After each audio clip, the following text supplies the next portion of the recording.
Bhavnagar Somnath national highway પર ફરી એકવાર મોતનું તાંડવ ખેલાયું છે। જાફરાબાદના ભટ્ટવદર નજીક એક કાળમુખા ટ્રકે બાઇકને અડફેટે લેતા નાગેશ્રી ગામના બે યુવાનો રમેશ સાંખટ અને મનુ સાંખટના કરુણ મોત નીપજ્યા છે। એકનું ઘટના સ્થળે જ પ્રાણ પંખેરું ઉડી ગયું, જ્યારે બીજાએ રાજુલામાં સારવાર દરમિયાન દમ તોડ્યો હતો। પણ સવાલ એ છે કે આ અકસ્માત માટે જવાબદાર કોણ? નેશનલ હાઈવે ઓથોરિટીની ઘોર બેદરકારી આજે ફરી છતી થઈ છે। છેલ્લા 5 વર્ષથી બોક્સ કન્વર્ટરનું કામ અધૂરું મૂકીને માટીના જોખમી પાડા બનાવી દેવામાં આવ્યા છે, જે વારંવાર અકસ્માતને નોતરી રહ્યા છે।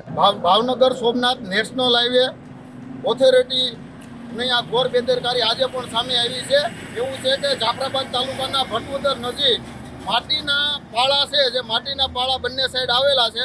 માટીના પાળાને કારણે આજે અસંખ્ય માણસોનો નિર્દોષ મૃત્યુ પામે છે। આજે પણ નાગેશ્રી ગામના બંને યુવાનો જે આમથી આવે રાજુલા સાઈડથી આવી રહ્યા હતા રોંગ સાઈડમાં, જેથી કરીને સામેથી ટ્રકની સાથે એક્સિડન્ટ થતા બંને યુવાનો અત્યારે મૃત્યુ પામ્યા છે। તો આ ઘટના સ્થળે મૃત્યુ પામ્યા છે, તો નેશનલ ઓથોરિટીની ઘોર બેદરકારી સામે આવી છે। આ 5 વર્ષથી નેશનલ ઓથોરિટીના અધિકારીઓ શું કરે છે? કેમ આ જે નાળું છે પુલનું કામ કેમ શરૂ કરવામાં નથી આવતું? જેમ જવાબદાર અધિકારીઓ શું કરે છે?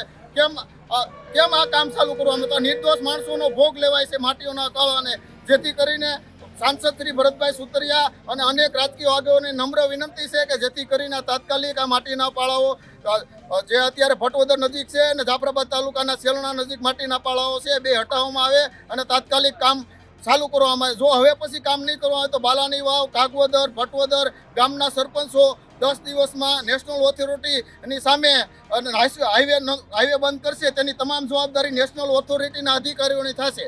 અનેક રજૂઆતો છતાં તંત્ર ઘોર નિંદ્રામાં છે અને નિર્દોષ લોકો પોતાનો જીવ ગુમાવી રહ્યા છે। શું હજુ પણ વધુ મોતની રાહ જોવાય છે કે પછી આ નિર્ભર તંત્ર જાગશે? નાગેશ્રી પંથકમાં અત્યારે શોક અને આક્રોશનો માહોલ છે। 5 વર્ષનો લાંબો સમય અને હજુ પણ કામ અધૂરું। આ અકસ્માત નથી, તંત્ર દ્વારા કરાયેલી હત્યા છે। જોતા રહો ગુજરાત વંદન। ધન્યવાદ।